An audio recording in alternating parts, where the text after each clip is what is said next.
بژێوی خۆی و خێزانەکە و حەفت منداڵی لەسەرم کارەیە. بەرە بەیانێکی زووە و کاتژمێر 6. مام عەبدۆ هاتۆتە کار. چ کارێک؟ کۆکردنەوەی قوتوو.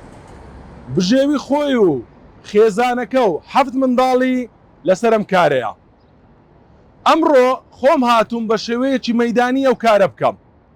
کۆڵان بە کۆڵان، شەقام بە شەقام دەگەڕێم تا بزانم تا ئێوارە چەند قوت و کۆ دەکەمەوە و دەکاتە چەند پارە.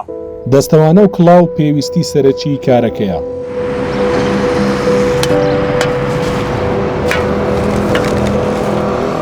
دواتر تەنەکەی خۆڵ و مەنهۆڵەکان گەنجینەی دۆزینەوەی قوتووە.